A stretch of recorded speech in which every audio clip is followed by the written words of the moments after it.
Proclamação do Evangelho de Jesus Cristo, segundo João. Glória a vós, Senhor.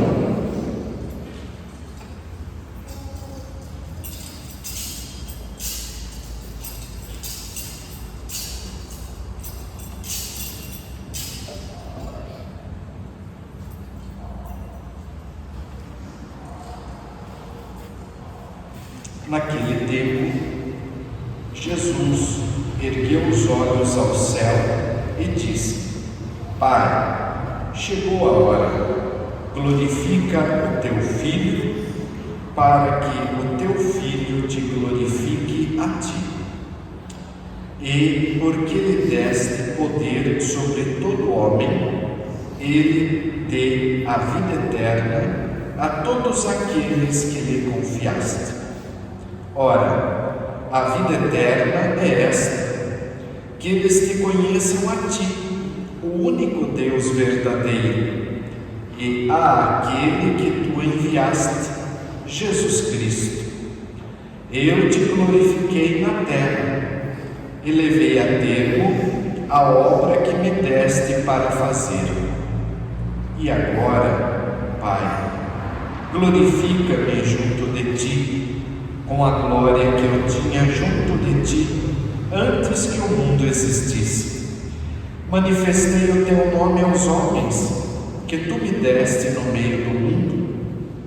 Eram teus, e tu os confiaste a mim, e eles guardaram a tua palavra. Agora eles sabem que tudo quanto me deste vem de ti, pois dei-lhes as palavras que tu me deste, e eles as acolheram, e reconheceram verdadeiramente que eu saí de ti, e acreditaram que tu me enviaste. Eu te rogo por eles, não te rogo pelo mundo, mas por aqueles que me deste, porque são teus. Tudo que é meu é teu, e tudo que é teu é meu, e eu sou glorificado neles. Já não estou no mundo, mas eles permanecem no mundo, enquanto eu vou para junto de ti. Palavra da salvação. Glória a vós, Senhor.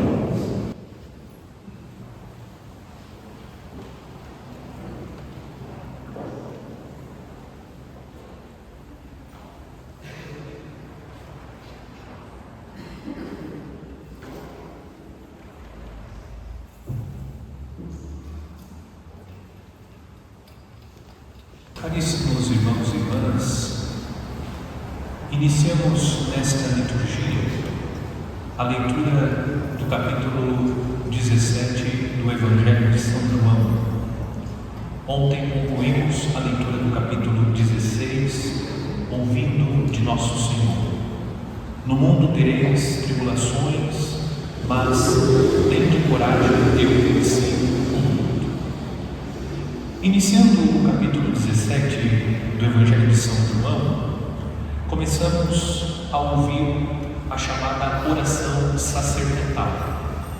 Como indiquei nas homilias, nós estávamos ouvindo o discurso de despedida de Nosso Senhor. Depois que Jesus conclui o seu discurso, ele começa a fazer a oração sacerdotal. Jesus dirige ao Pai oração em favor dos seus discípulos. Nós aprendemos com a oração sacerdotal de Jesus que nós podemos contar com a mediação de Jesus. Lendo o escrito dos Hebreus, nós aprendemos que Jesus é o mediador por excelência. Jesus está junto do Pai, ele cuja ascensão viveu, carregou consigo a natureza humana, e carregando consigo a natureza humana, Jesus nos insere na glória da Trindade.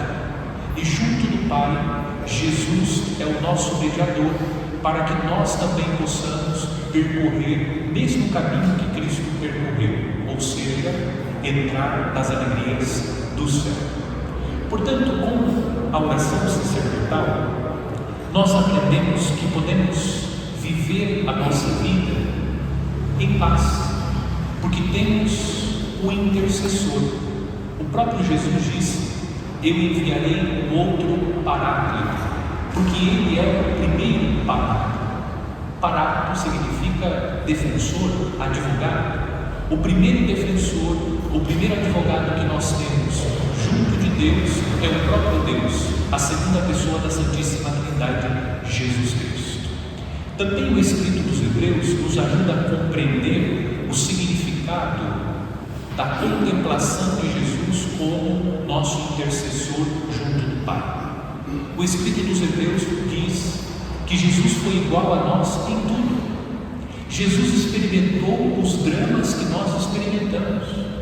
Enquanto verdadeiro homem, Jesus passou pelas mesmas dificuldades, os desafios que nós, como peregrinos sobre a face da terra, passamos. Jesus compreende o drama da existência humana, aquilo que nós hoje experimentamos, as lutas que nós vivemos, os dramas pelos quais nós passamos. Jesus experimentou na própria carne as situações da vida humana, e isso revela a sensibilidade de Deus. Claro, Deus é Deus, Deus conhece todas as coisas, mas Deus quis mostrar concretamente para cada um de nós que Ele não fica alheio aos sofrimentos, aos dramas da existência humana. E de que modo Deus manifestou o seu comprometimento com o homem, assumindo a natureza humana, sendo igual a nós em tudo, exceto no pecado. A oração sacerdotal de Jesus nos ensina que nós temos no céu esse grande mediador que é Jesus Cristo, que intercede por nós, que conhece os dramas da existência humana e por isso mesmo é sensível às nossas dores, aos nossos sofrimentos, às situações que nós enfrentamos durante a vida. O texto da primeira leitura, o capítulo 20 do livro dos Atos dos Apóstolos, São Paulo está fazendo o seu discurso de despedida. Como Jesus, São Paulo está fazendo a sua despedida dos cristãos da comunidade dos Efésios. São Paulo está em Mileto, manda um recado a Éfeso, convocando os anciãos da igreja. E São Paulo faz o seu discurso. Chama a atenção porque São Paulo faz o seu discurso falando sobre a sua missão. São Paulo está fazendo um discurso àqueles que têm a missão de liderar a comunidade. Os anciãos são os presbíteros, eles têm a responsabilidade de cuidar da comunidade. São Paulo está dizendo que ele oferece aos anciãos o seu testemunho de vida, ou seja, o seu exemplo. Qual é o ensinamento que nós recolhemos do discurso de despedida de São Paulo, que está caminhando para Jerusalém, e depois São Paulo será levado a Roma, onde ocorrerá o seu martírio? São Paulo ensina que o nosso ensinamento, aquilo que nós queremos transmitir, aquilo que nós queremos exigir do outro, nós primeiro precisamos viver.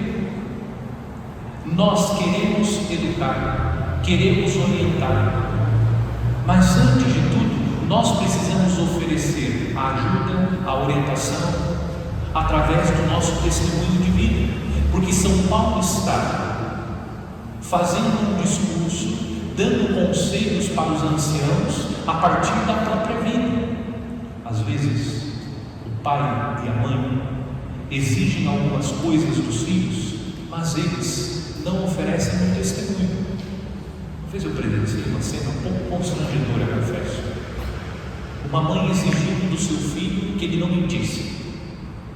E por que foi constrangedor? Porque o menino respondeu: mas a senhora mente. Constrangedor.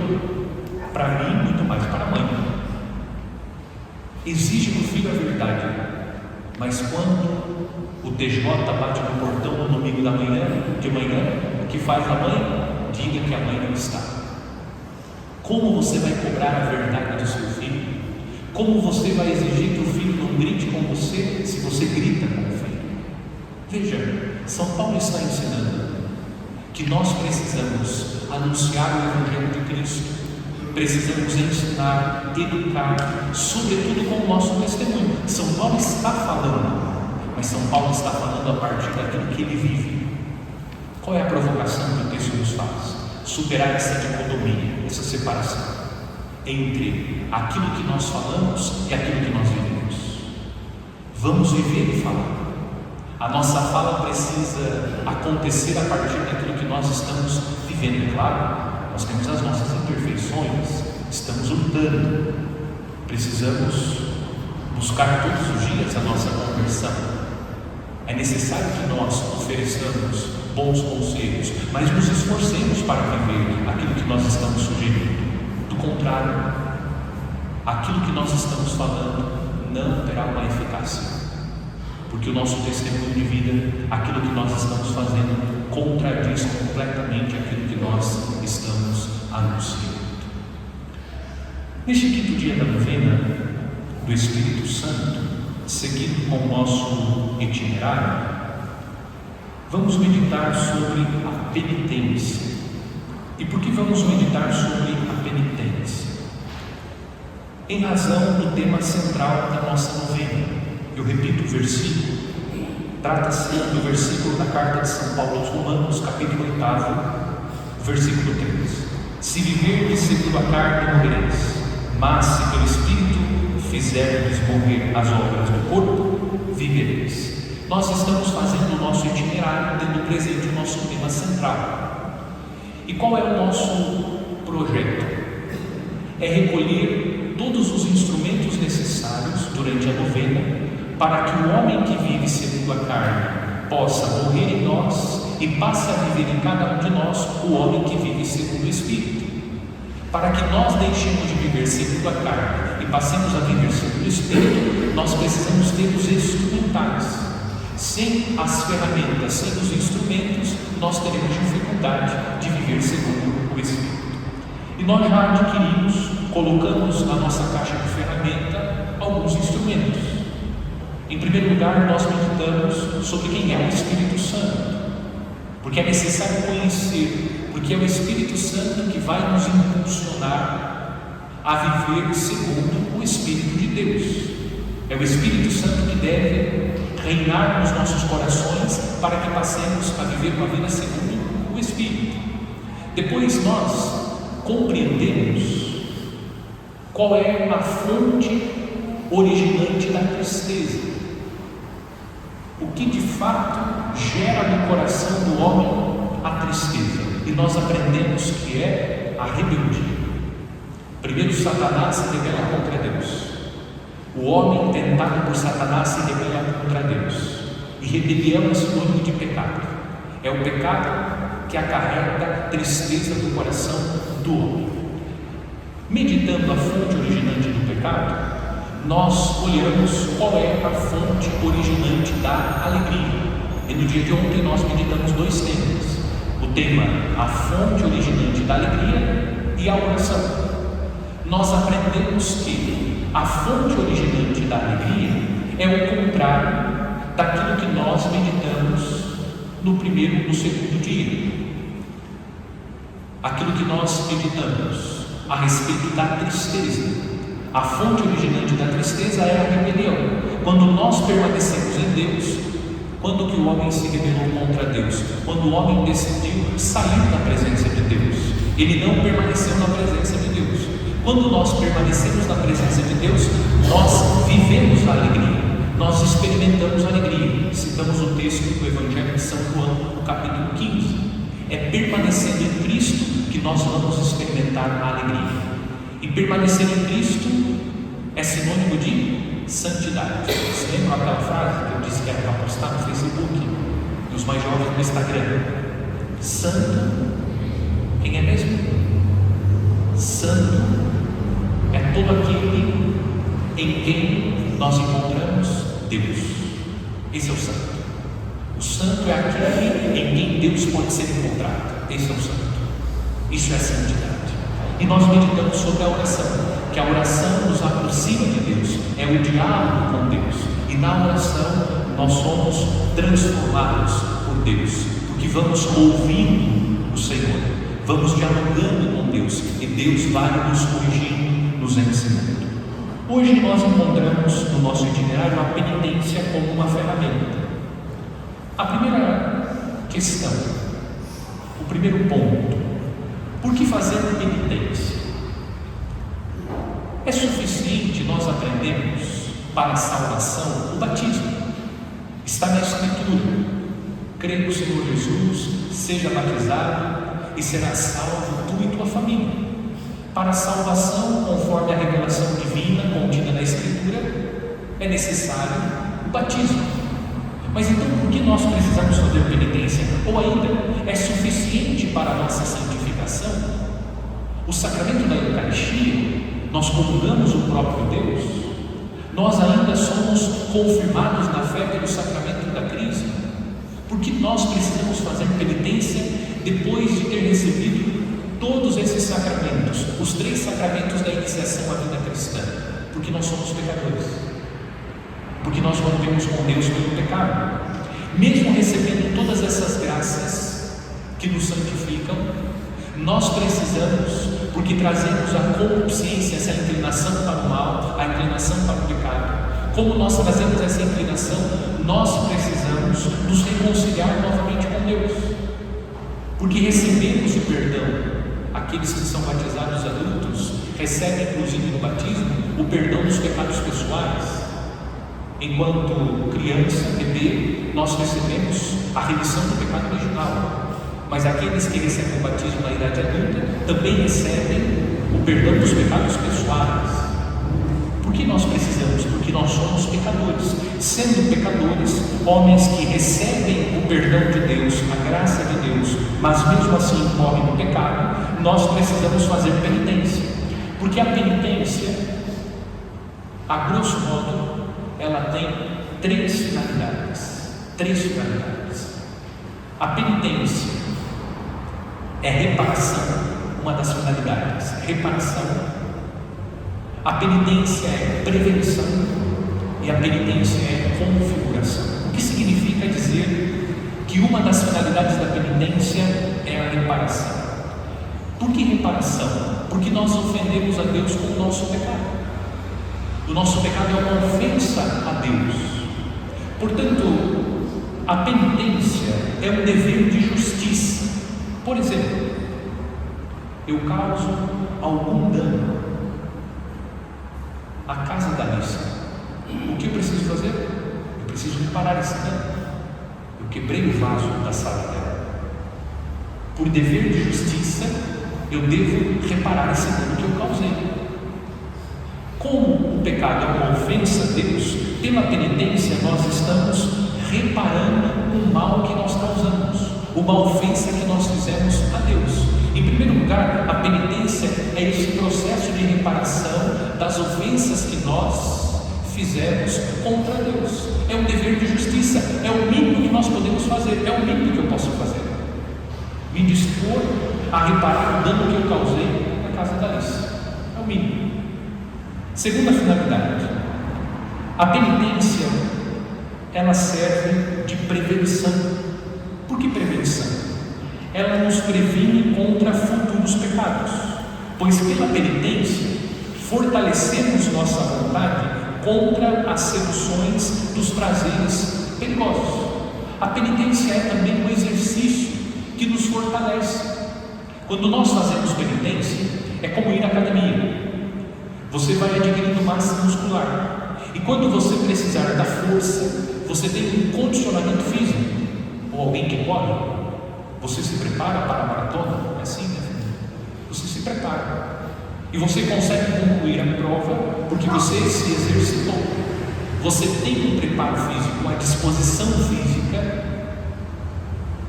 necessária para concluir a prova. Do contrário, você não tem. A penitência é um exercício espiritual que nós fazemos para que nós possamos fortalecer nossa vontade contra as más inclinações. Como falei, nós trazemos a concupiscência, essa inclinação para o pecado. Se nós não estamos fortalecidos, na hora da tentação, nós não teremos força espiritual suficiente para resistir. Portanto, a penitência nos ajuda como um remédio que previne contra as seduções dos prazeres perigosos. É um exercício de domínio sobre a vontade. Nós passamos a ter um domínio sobre a vontade. Temos forças para dominar a nossa própria vontade. E por fim, o terceiro fim da penitência, a configuração. Por que configuração? Quando nós olhamos para Cristo, mesmo Cristo não precisando fazer penitência, Jesus fez penitência. Pela penitência nós nos aproximamos de Cristo, nos configuramos a Cristo. Se Cristo que é santo, santo, santo, que não tinha pecado, que não teve pecado, Ele fez penitência para dar o exemplo. Nós, que somos chamados a imitar o Cristo Jesus, também devemos imitá-lo em relação à prática penitencial. Se Jesus fez penitência, e quando nós olhamos a vida dos santos, os santos fizeram penitência, nós também somos chamados a fazer penitência para se aproximar de Cristo, para estar mais próximos de Cristo, para viver como Cristo Jesus. Segundo ponto, a prática da penitência. Trata-se de uma prática legítima. Nós encontramos inúmeros textos na Sagrada Escritura que realçam a importância da penitência. Hoje existe uma corrente que é contra a penitência, que imagina que a penitência é coisa da Idade Média, que não é necessário mais fazer penitência, mas a penitência continua legítima. Inclusive a igreja, toda quarta-feira de cinzas, proclama o Evangelho que narra Jesus aconselhando a penitência. Na quaresma, a igreja prega incansavelmente acerca da necessidade de fazer penitência. Portanto, a prática da penitência é uma prática legítima. Nós encontramos muitos textos bíblicos que falam da penitência. João Batista fazia penitência, como disse Jesus, fazia penitência. No Antigo Testamento, o povo de Deus fazia penitência. A penitência é uma prática legítima. Agora, quando se trata de uma prática penitencial, nós precisamos ter discernimento. Essa é a questão fundamental sobre a prática da penitência. Muitas pessoas não têm discernimento para fazer penitência. Quando você se dispõe a fazer uma penitência, e essa penitência é branda, simples, que não é prolongada, não exige muito, você pode por si mesmo fazer penitência. Mas quando você se dispõe a fazer uma penitência mais severa, muito mais exigente, prolongada por muito tempo, você deve buscar um orientador espiritual. Você não aplica a si mesmo esse tipo de penitência, porque nós corremos o risco de incorrer na vaidade, porque podemos fazer penitência por pura vaidade, para dizer que estamos fazendo penitência, ou ainda para que os outros vejam que nós estamos fazendo penitência, ou ainda você pode estar incorrendo no mal do escrúpulo. Você pode entrar no pelagianismo. O que é o pelagianismo? Pelágio defendia que a salvação acontece pelo esforço próprio. Então eu passo a fazer severas penitências, imaginando que pelo fato de fazer severas penitências eu tenho direito à salvação. Quando se trata de penitência mais severa, uma penitência mais exigente, penitência mais prolongada, você precisa procurar um confessor, um orientador, para que você possa se aconselhar antes de assumir essa penitência, porque isso cria depois um problema de consciência. O que acontece? A pessoa estabelece uma penitência rigorosíssima, depois ela não consegue cumprir, ela não tem forças para cumprir, porque às vezes a penitência realmente é até desumana, mas ela não teve bom senso. Juiz em causa própria sempre é tendencioso. Você precisa ter uma orientação. A penitência é importante e relevante. A prática penitencial é necessária para o nosso processo de santificação, de conversão, mas nós precisamos fazê-la sempre com prudência, consultando o orientador espiritual. Não imponha a si mesmo uma penitência severa sem antes consultar um confessor, o orientador espiritual, para que ele possa te ajudar. É mais recomendado que você, inclusive, espere que ele mesmo sugira alguma penitência. Você pode até sugerir: eu imagino que seja importante para a minha vida espiritual uma penitência, mas consulte, para não incorrer na vaidade, para não incorrer no escrúpulo, para não incorrer no pecado, o pecado de alguém que é orgulhoso e por isso mesmo não é capaz de ser sábio o suficiente para pedir uma orientação antes de colocar para si mesmo uma penitência. A prática da penitência continua legítima, mas ela precisa ser feita com bom senso, discernimento e equilíbrio. Terceiro ponto: algumas dicas sobre penitência. Claro que eu vou falar de forma assim, bastante genérica. Existem muitas penitências que nós podemos fazer. Vou indicar algumas. Mas antes, as obras de penitência. O que nós podemos fazer como penitência? Em vista de buscar a nossa santidade, a morte do homem velho, para que o homem novo viva em nós. Uma primeira obra de penitência: a abstinência. A abstinência é uma forma de fazer penitência. O que é abstinência? É deixar de comer alguma coisa apetitosa. Não, vou deixar de comer couve, não gosto de couve. Isso é penitência. Eu faço abstinência daquilo que eu gosto, aquilo que é prazeroso, aquilo que é apetecível, aquilo que é apetitoso. Chegamos até a salivar quando vemos o prato. Isso é abstinência. Eu abro mão de um único alimento. Por exemplo, gosto muito de carne. Chego no almoço, um bife saboroso, acebolado. Vou fazer uma abstinência. Vou comer um arroz, feijão e salada. Não vou comer carne. Uma abstinência, é uma penitência. Vou deixar de comer a sobremesa, é uma abstinência. Eu estou abstendo da sobremesa. Poderia comer, mas vou abster-se dela. Isso é uma abstinência.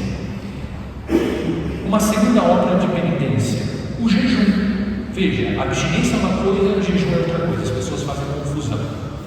Abstinência é isso que eu acabei de dizer. O jejum é a restrição alimentar mais exigente. É quando você faz uma restrição alimentar. Você vai se privar de uma alimentação completa.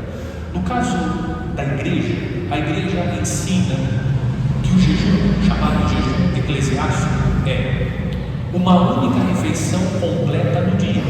Nós geralmente fazemos 3 refeições completas no dia, pelo menos: o café da manhã, o almoço e o jantar, pelo menos. Como seria o jejum eclesiástico? Uma única refeição completa.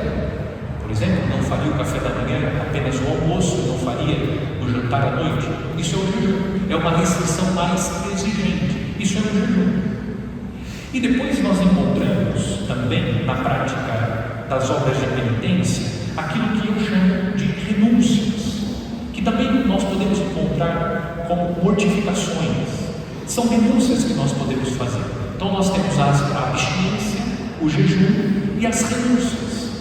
Deixar de utilizar meios confortáveis. Por exemplo, num calor, ao invés de ligar o ar-condicionado, eu não ligo. Vou fazer o quê? Uma renúncia. É uma mortificação. Eu poderia estar refrigerado dentro do carro, mas não vou fazer isso. Por uma questão de renúncia. Vou oferecer isso como uma penitência. É uma forma de penitência. Eu poderia ligar. Não é um pecado ligar o ar-condicionado, mas eu não vou fazer isso. Eu vou abandonando os confortos. Eu vou abandonando os prazeres que são lícitos. E isso eu faço voluntariamente. Não, eu não vou ligar o ar-condicionado do carro nesse verão. Mas o ar está estragado, não tem como ligar mesmo. Então isso não é renúncia. Porque nós somos espertos. Nós tentamos burlar a nossa própria penitência. Então, a entender que, pela renúncia, é uma renúncia voluntária. Aquilo que é lícito, eu poderia utilizar aquilo, mas não vou. Outros exemplos, são exemplos. O que é importante? Cada um de nós avaliar o que podemos fazer. Aqui são alguns exemplos, estou repetindo para ficar bem claro. É alguns exemplos, tem muitos exemplos, alguns. E cada pessoa tem que pensar a partir de si, do seu estado de saúde, da sua idade, das suas condições físicas, qual é a penitência que eu posso fazer. Por exemplo, tomar um banho gelado. Isso é uma penitência. Seria muito mais confortável tomar um banho quente. Mas se eu vou fazer uma penitência, eu vou fazer uma renúncia do banho quente. Tem pessoas que têm pavor do banho gelado. Seria uma ótima penitência. Você pode fazer isso oferecendo uma renúncia. Depois, escolher o assento menos confortável. Você pode escolher uma cadeira confortável e um banquinho sem encosto. Eu vou escolher um banquinho sem encosto. É uma penitência, é uma renúncia. Eu poderia sentar na poltrona confortável, mas eu vou escolher um assento menos confortável. Fazer alguma atividade humilhante, não humilhante no sentido que você está sendo humilhado, mas para você humilhante. Por exemplo, pode ser que alguém se sinta humilhado lavando o banheiro. O pessoal fala, eu? Lavar o banheiro? É uma ótima renúncia. Eu vou renunciar a esse meu orgulho e vou lavar o banheiro.